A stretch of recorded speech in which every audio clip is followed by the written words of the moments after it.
We are this close. This close. Tutti raccogliere.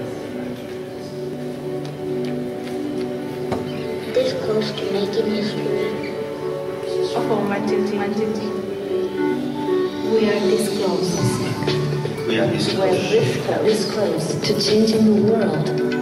We are this close to making sure no child suffers a crippling disease ever again. We are this close to making history. We are this close to ending polio.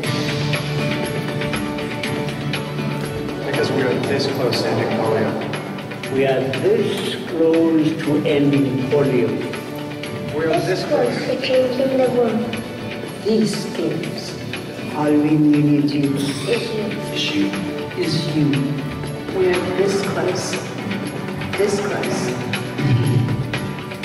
Be a part of history at rotary.org/endpolio. Thank you. Now I'm going to ask Sue Sharp to come forward. As long as it is a business that fills a need, not a want, I might be interested.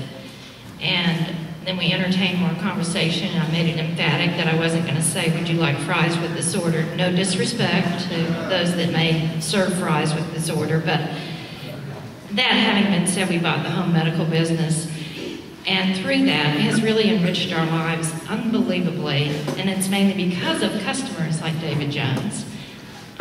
They just become a part of you. David just recently took a cruise, and he quickly called us after the cruise to tell us. We teased him about being the chick magnet. All my staff loves it when David's coming because he's so refreshing, he's so inspiring, and I welcome you to listen to his story.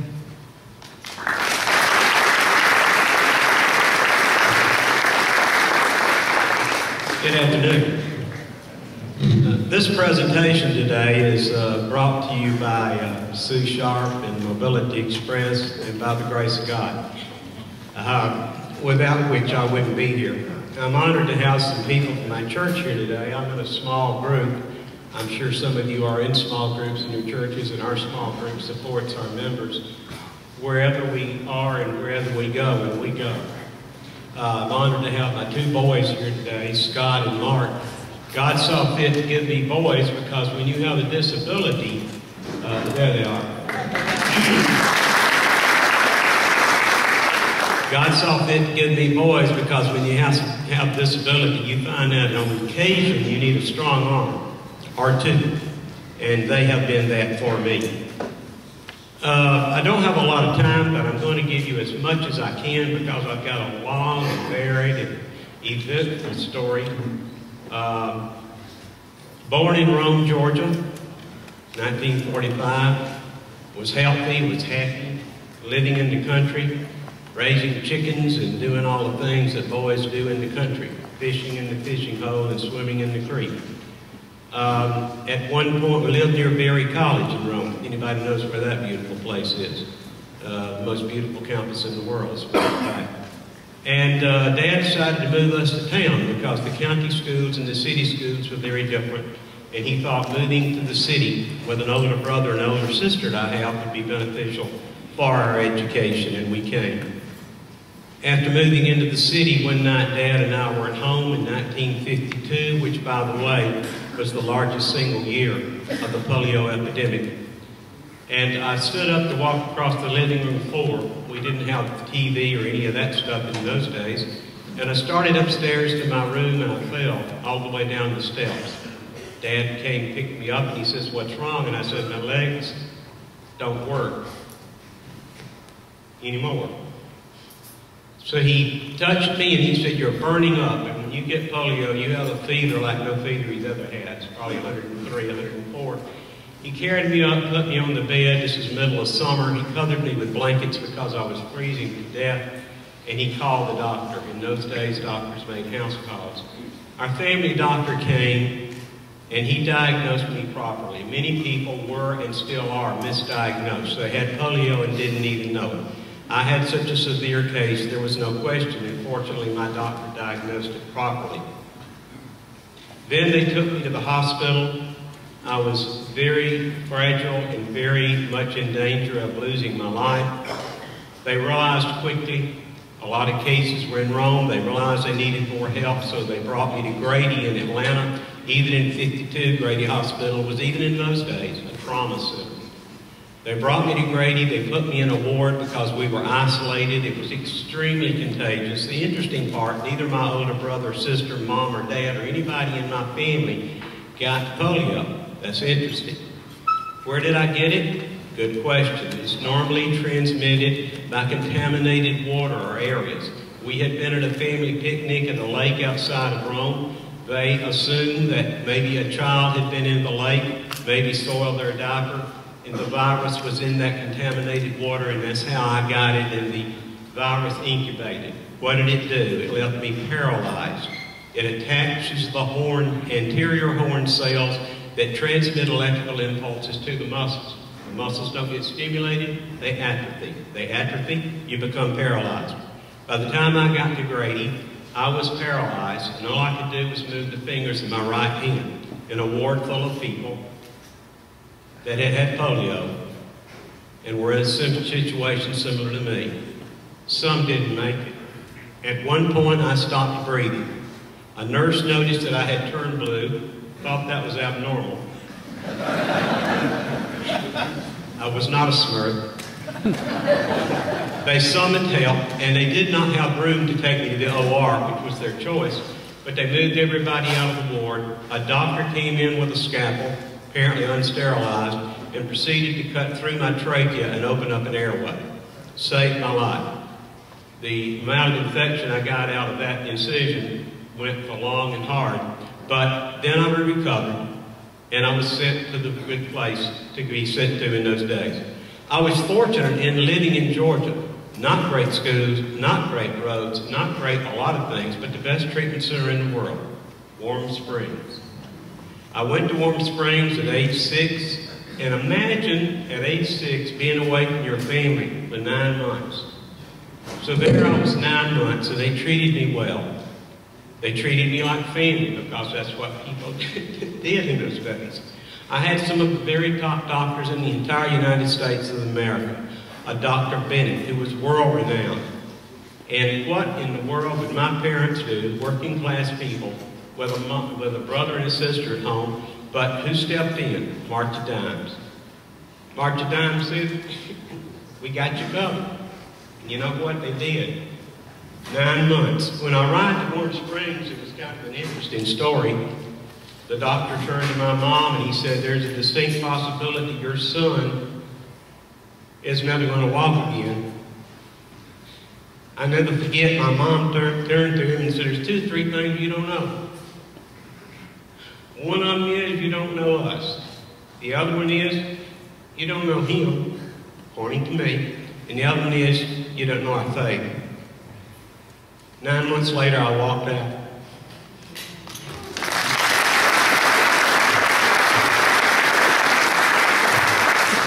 So I came back to Rome and arrived to a new black and white TV that one of my aunts and uncles bought me, and that was really cool because we'd never had one, and not many people did, and people would come over to the house and look and stare at the test pattern to see what television was all about. Any of you old enough to remember that? Yeah, okay. So then, the schools all were multi-story and they had steps and there were no elevators, so Dad got permission for me to go to school on the other side of town in a new school, and he had to transport me because you didn't take care of handicapped people in those days.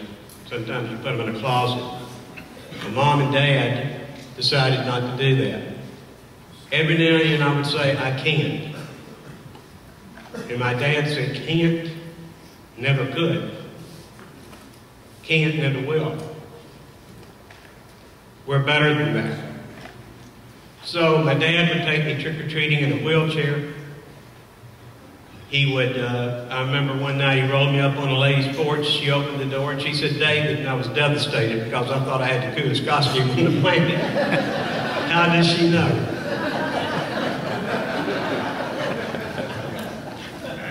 So then I went to high school, a brand new school with 2 stories, no elevator.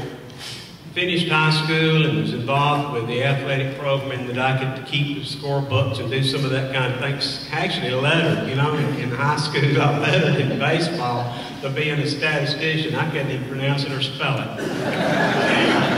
but I wore one, and it went well. Then I went to college, where I met my bride-to-be, shorter college in Rome, multi-stories, no elevators, no ramps, no accessibility, no nothing. An 8 o'clock layout on the 3rd story of a building, real fun at 8 o'clock in the morning when you're going to layout on crutches. I had to get an early start. Then we would have ice and snow in Rome sometimes, and that was always fun. So I came to, I finished at Shorter. I came to Atlanta to follow Melissa. I was in the camera business, and I was good at it. And I worked for an outfit called Allen's of Atlanta. Some of you may remember them.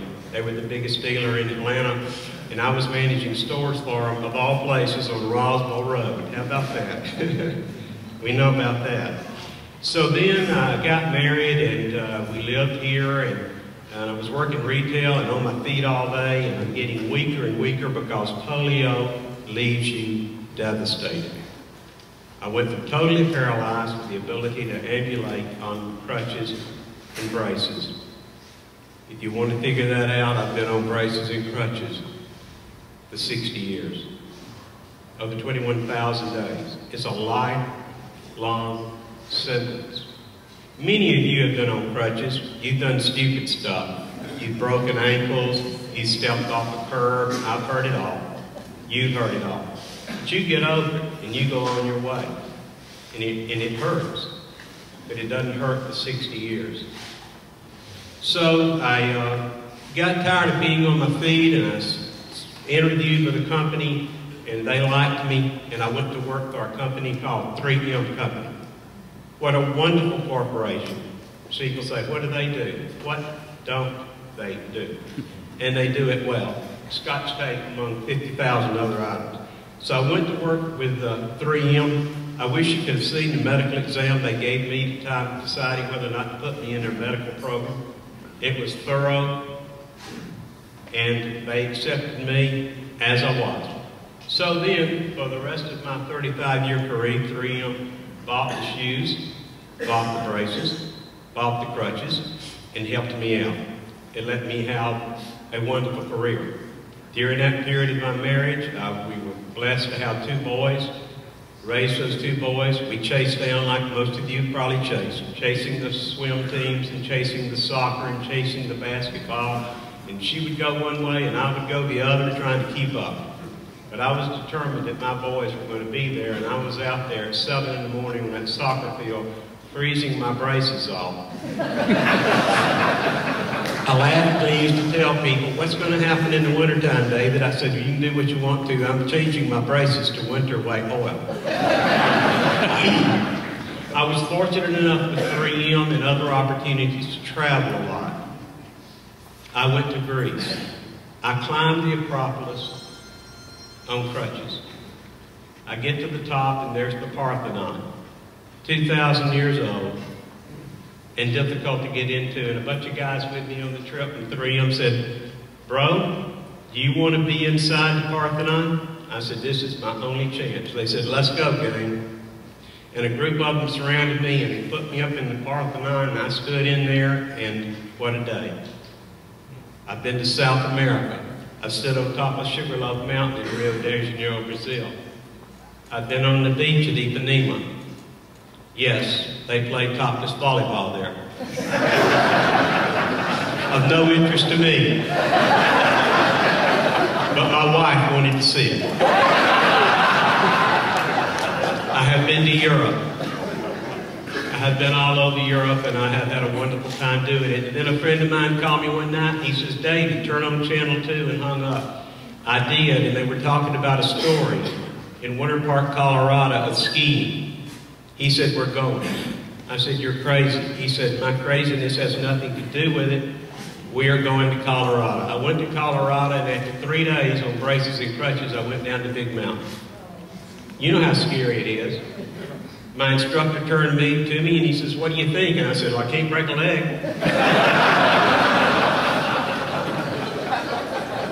And I did it.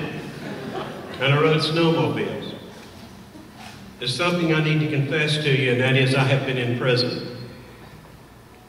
Now the rest of the story as a volunteer.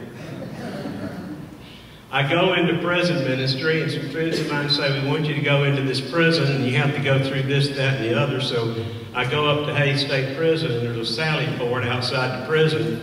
Without looking up, the guard is doing paperwork, and he says, put everything you have that's metal in this tray and step aside. I said, you don't have a big enough tray, brother. He looked up at me and he said, oh. I set off their metal detectors when I got out of the car. Same thing happened to me one time when I went to the Federal Reserve Bank in downtown Atlanta. We're going to go in there, and the guy said, we knew you were coming when you stepped under the sidewalk. They got metal detectors in the sidewalk in front of the Federal Reserve. Who would have dreamed?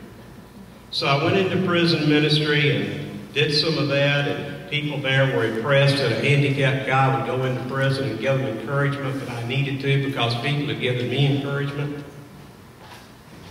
Then a friend of mine at church came to me one day and he says, I want you to go on a mission trip. And I said, do I look like a person that can go on a mission trip? And he said, does to me. I said, where are we going? Louisiana? No. Texas? No. Where are we going? He said, a little further. We're going to Africa. I said, do you know how far that is? Yeah, 10,600 miles. I said, why? He said, has anybody with your disability flown 10,000 miles to tell them that God loved them and cared for them and wanted the best for them? He said, you got a story of overcoming. I said, okay. Stupid me, I can do that. So the next thing I know, we're 24 hours airborne and land in Nairobi. And guess what? I have 2 bags with me. Guess how many showed up with me? Yeah, you're right, none. I'm 10,000 miles away from home. I have no clothing with me except what I've got on and a little bit more. And I've got a speaking engagement the next day. And I can't find a Walmart. So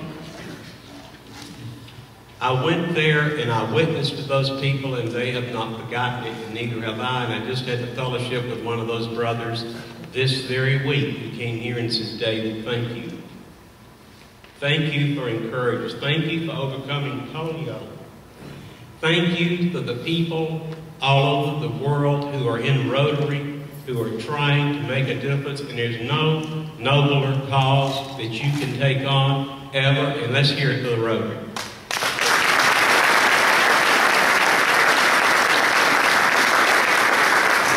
You know how we get panicked when we hear that there's 200 people sick on a cruise ship? I experienced that when I was down in the Caribbean. A ship traveling near us had 200 or 300 people sick, and they were bringing them off in ambulances, and everybody was in a panic, and it was headline news in the U.S. Let me let you think about something.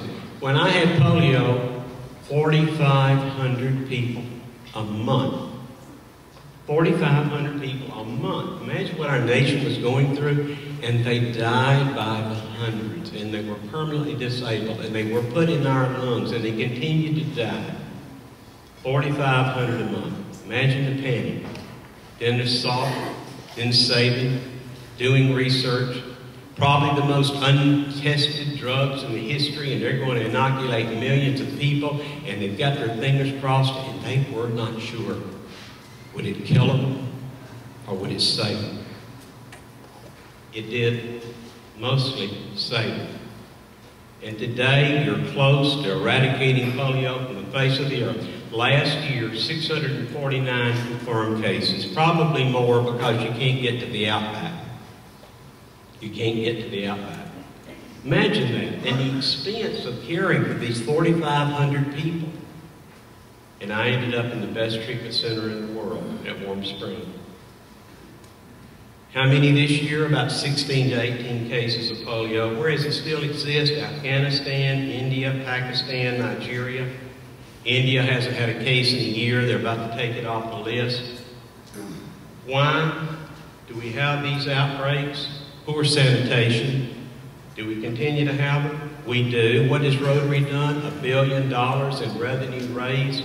Gates Foundation pumped in $100 million with a matching grant. I think y'all are about to match it. You have a deadline, I think, of June 12th. Step up, step out, give it up, help, make a difference. You know, the cool thing is, there will be a day when none of you guys will know anybody like me, because there won't be any of us. You know, I'm sad I'm going to believe in you. How cool that there will be a day when your kids will say, Daddy, Mommy, I never met anybody with polio. But let me tell you what I found out about polio people. They're tough, they're courageous. If they aren't type A, they turn into type A's. We champion the cause. We get upset when we go to a church and we find out they aren't accessible. Isn't it a shame? Isn't it a shame that government buildings are more accessible than our religious institutions? And you know why? Some of our religious institutions fought the ADA. They said, we will do the right thing. You don't need to impose those guidelines on us. Yeah, right. Well, the ADA guidelines didn't apply, but still many of our churches you can't get into. You can't get into the pulpit. Don't mean to wax long and eloquent on that, but it's something to think about. Examine your church and determine whether you welcome everyone. We should. In 1988, the incidence of polio had plummeted 99%. Only about, like I said, 649 cases. Those countries that I mentioned to you, there's been an outbreak in Africa, in Chad, in the Democratic Republic. $1 billion Rotary has raised. The World Health Organization, UNICEF, and others are working on it. Gates gave $100 million in challenge. There's a host of challenges. Why can't we eliminate polio? Poor infrastructure, geographical isolation, can't get to all of them. Armed conflict, cultural misunderstandings, backward religious beliefs by some organizations. I ran into that in Africa. There were people there that thought that the sterilization process was an attempt by Western men to sterilize their women. It's prevalent among some organizations. Doesn't that break your heart? Are we better than that? Are we better than that? And the answer is yes, we are. So Rotary is doing a noble cause. God bless Rotary and what they're doing. I have a phrase that I use a lot. And as I've gone through life and succeeded in business and succeeded in raising my boys and succeeded on mission trips and succeeded in encouraging others, I don't try to take no for an answer, but I want you to understand something that's important. Remember this. Remember this. It is not what you know. It is not what you know. It's who you know. It's who you know. Titus Stoke, you know the guy that I know who has made this presentation possible, who saved me from the doors of death, who brought me here today to give you words of encouragement. Don't give up the fight. A day will come. A day will come when you won't know anybody and your kids won't know anybody that had polio. But while we still have folks like me, encourage us, embrace us. People like Sue have companies that'll help us. I look around the room and I say, how many in here are disabled? And I hold up your hand. How many in here are disabled? You see? Stand by. You will be. If you live long enough, you will probably have a disability and you're going to need help like I need help. So cherish what you got. Surround yourself with friends. Respect one another.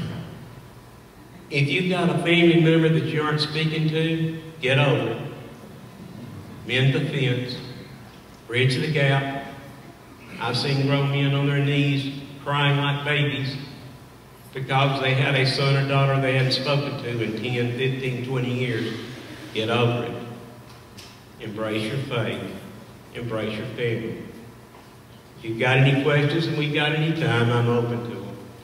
But I appreciate the opportunity to be here. No nobler cause than what you're engaged in. We all want to know in our lives, did we make a difference? I have. You have. I volunteer. I don't run track. I have trouble with hurdles. But it's an opportunity for us to all be in a noble cause together. I am honored that you would ask me to be here. If you know of anyone that would like to hear this message, I would be delighted. And I know some people that can enhance your lives with their stories also. So thank you for being gracious enough to ask me here for this wonderful lunch. People like David and the others and Sue, and keep up the good work and the good fight. It's a noble cause. Thank you.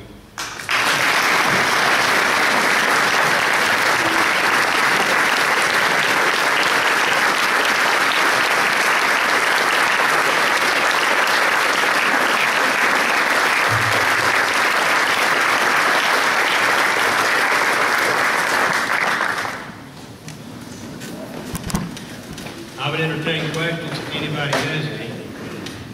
Yeah, we have a son born in this getting a polio vaccination on Tuesday.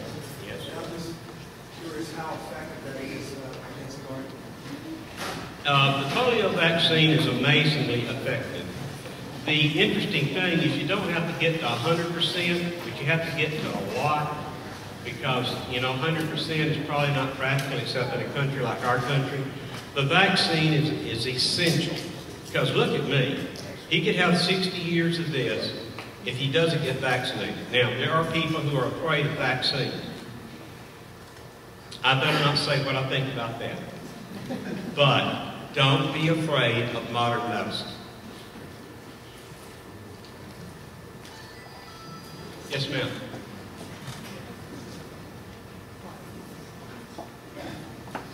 I think you called on me, Claudia, but David, was it geographic in any way, the outbreaks? As far as geographic, I mean, in the United States. in the United States, probably more in the rural areas and places. You got to understand, back in they had cases of it in the 20s, 30s, 40s, 50s, and people had outhouses. They had poor sanitation. They had open sewers. They didn't know anything about parasites in the water. They didn't chlorinate it. What did they do? They ran it through a sand filter and it was good to go. But you can't see, can't hurt you. So it was often rural areas and poorly designed and poorly instrumented water systems that contributed. And I was in Alabama about a year ago. A friend was training for a mission trip in this beautiful flowing stream in Alabama. And I said, what about that water? And she said, that water will kill you. That water will kill you. I said, why? Upstream, several miles, are hog farms and cattle farms, and all of the effluent of those farms flow into this sparkling stream, and this will kill you. And she was showing me a suitcase-sized device hooked to a car battery that made that water 100% clean and pure to drink. That's the technology that's going to make the difference. David, is there a difference between, or is there a polio vaccine that has a live polio? I don't think there's any live polio vaccine anymore. I think it's all dead polio virus. There was a concern when the live, and some cases did result in the live vaccine, but it's all dead virus vaccine now. But there were both types at one time. And I've been in a medical clinic in Africa where we would get people in. How do you get people vaccinated? Well, they come in and they bring their children, and we won't give them medicine, and we won't give them treatment until they go through 4 stages. One about clean water, one about nutrition eating, one about nutritious eating, one about taking care. So you make them go through about a 4-step process before you'll ever get to see the doc. So there's a method to the madness of how you approach these people and reach them where they need to be reached. Yes, sir. Yes. My brother suffered polio. We grew up in Savannah, and he also had side effect of encephalitis along with that, and they nearly lost him. He has made, by far and large, a very good recovery. He was in Warm Springs with Dr. Bennett there, and just a wonderful, wonderful facility. And a lot of the Rotary clubs are process now of making efforts to restore that facility to what it used to be, and we're very glad to be in there. The question was, we've heard a lot about polio victims later in life experiencing a return of some of the symptoms. Could you talk a little bit about that? Is it worthwhile? Is it recommended for these people who are in potential for that to receive vaccine for it? This gentleman's talking about post-polio syndrome. You got an hour? I suffer from that. People that were ambulatory and never needed a wheelchair or anything like that, they wake up one morning and they can't get out of bed. They wake up and they can't walk anymore. They wake up and they can't lift their head anymore. I am a victim of post-polio syndrome, and basically what happens is when you only got 50% capacity and you're using 100% of your 50%, your nerves and your body and your muscles at one point says, enough is enough. I'm giving it up. And it gives it up. With you, they sometimes say, use it or you'll lose it, right? You all heard that. Use it or lose it. With polio, use it and you will lose it. We have limited resources, and we have to use our resources wisely. And post-polio syndrome is a real, honest-to-goodness, definable, certifiable malady that is tragedy, and it wreaks havoc on me and many more like me. There is no cure. There is no cure, and there's plenty of people that will sell you some snake oil. I can recommend a couple, but it doesn't work. There is nothing that will help but rest and common sense, where getting a scooter when you need a scooter or getting a mobility device when you need it. Some people want to be tough. I'm not going to embarrass myself by using a scooter. Well, I'm sorry. I'm not going to sit home. You want to go to the ball game? Call me. I'm good to go. As long as I got a charge, I hope you can keep up. Any other questions? Yes, ma'am. I've read that there was some discussion that President Roosevelt may not have had polio, but a different disease. Do you know anything about that? I know a lot of people would be shocked to hear that Roosevelt didn't have polio, including Roosevelt. He could talk to us. He had polio. Many people I had a friend who had a high fever, was bedridden with 104 fever for 3 or 4 days, lived in the country, never got treatment. I met her when she was about 60, and she fell in her kitchen one day. And we're dating a little bit, and nothing about what she told me about what happened to her made sense. They told her it was flu when she was a child. I sent her to my doctor at Shepherd Center. They did a complete workup. She broke down squalling in front of me one day and said, guess what? I said, what? I'm polio. They defined her malady. They've been undiagnosed for 50 years, got proper treatment, and then unfortunately we lost her to cancer, but it changed her life. Many people were diagnosed wrong because many rural doctors didn't have a clue because they'd never seen it. They'd never seen it. Well, I better be going because I know you probably got work to do. I'm retired. I've already put in my 35 years. So, thank you for what you're doing. If you want me to speak at any organization, I'll be happy to. My fee structure is on a sliding scale. As a matter of fact, it has slid so low I can't even see it anymore. So, I'm delighted to be here, and thanks for your attention and your patience, and God bless you all.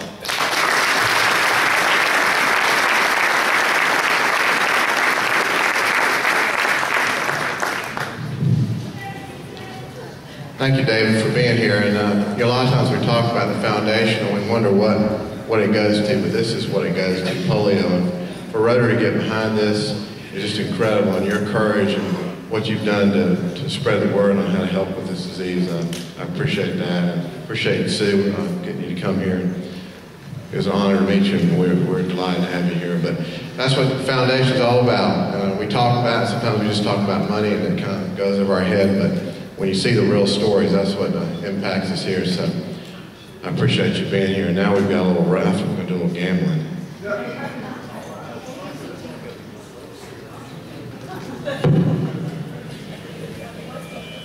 It could be worse, David. You could have been wearing a shirt like this.